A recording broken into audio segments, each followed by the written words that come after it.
provide healthy lunches, but instead is working alongside local schools and their officials to develop better nutritional goals.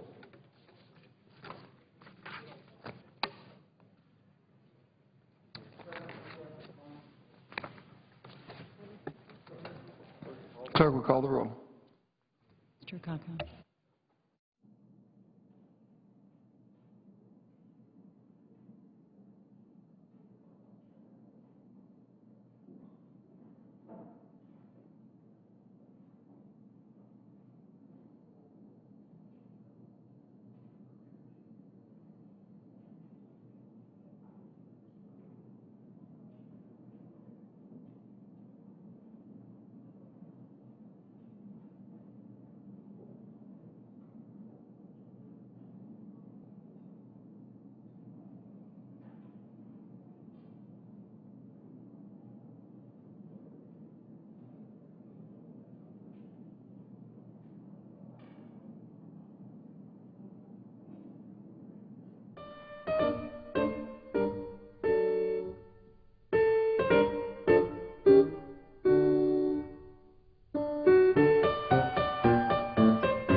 Leader.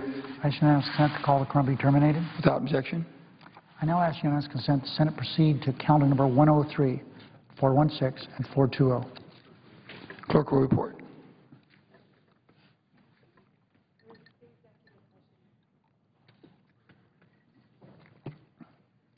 Mr. President, I would ask that Majority Leader. while the clerk's looking at that those nominations be confirmed on block, the motion to reconsider be considered made and laid on the table, there be no intervening action or debate, and that no further motion be in order to any of the nominations, and that any related statements be printed in the record, and that President Obama be immediately notified of the Senate's action, and the Senate then resume legislative session.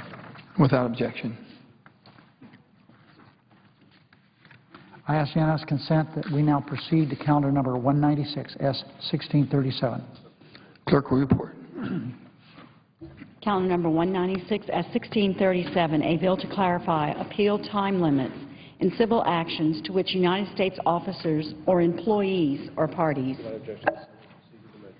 Without objection, the Senate will proceed to the measure. I further ask the motion be read a third time, that the bill be read a third time, and pass. The motion reconsider be laid on the table. There be no intervening action or debate. Any statements relating to this matter appear in the record at the appropriate place as if given. Without objection. I now ask that we move to calendar number 197, H.R. 368. Clerk will report. Calendar number 197, H.R. 368, an act to amend Title 28, United States Code to clarify and improve certain provisions relating to the removal of litigation against federal officers or agencies to federal courts and for other purposes. Mr. President, Without objection, the Senate will proceed to the measure. I appreciate that. I ask that this bill be read a third time, pass, and motion reconsider be laid on the table. There be no intervening action or debate. and any statements relating to this matter be placed in the record as if given. Without objection. I ask consent that we now proceed to calendar number 200, H.R. 394. Clerk will report. Calendar number 200, H.R. 394, an act to amend Title 28, United States Code to clarify the jurisdiction of the federal courts and for other purposes. Without objection, the Senate will proceed to the measure. Mr. President, I further ask the committee report amendments be agreed to. The bill is amended to be read a third time passed. The motion reconsider be laid on the table. There be no intervening action or debate, and any statements related to this matter appear in the appropriate place in the record as if given. Without objection. I'm told there are two bills at the desk due for their first reading. Clerk will report. H.R. 674, an act to amend the Internal Revenue Code of 1986 to repeal the imposition of 3% withholding on certain payments made to vendors by government entities and so forth and for other purposes.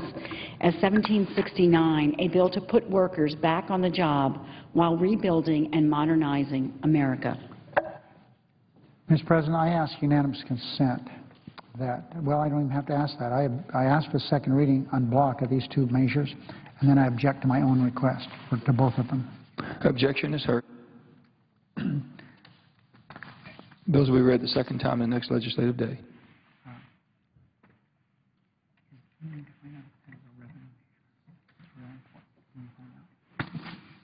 I now ask consent, Mr. President, that when the Senate completes its business today, the Senate adjourn until 10 a.m. tomorrow morning, Tuesday, November 1st. That following the prayer and the pledge, journal proceedings be approved today. The morning hour be deemed expired. The time for the two leaders be reserved for their use later in the day. Following any leader remarks, the Senate resume consideration of H.R. 2112, and that following disposition of H.R. 2112, Senate be in a period of morning business till 4:30, with senators permitted to speak for up to 10 minutes each. That we be in recess from 12:30 until 2:15 for our weekly caucus meetings. Without objection. Mr. President, there will be a period up to 7 roll call votes beginning at about 10:15 in the morning, maybe a little earlier. The votes will be in relation to the amendments to H.R. 2112 and passage of the bill.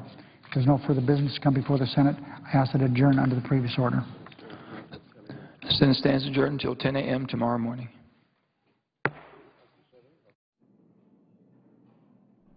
The Senate gavelled out. Earlier today, members approved a judicial nomination for the Fifth Circuit Court of Appeals. Tomorrow, they'll return to work on 2012 federal spending with debate on amendments expected early this week and a final passage vote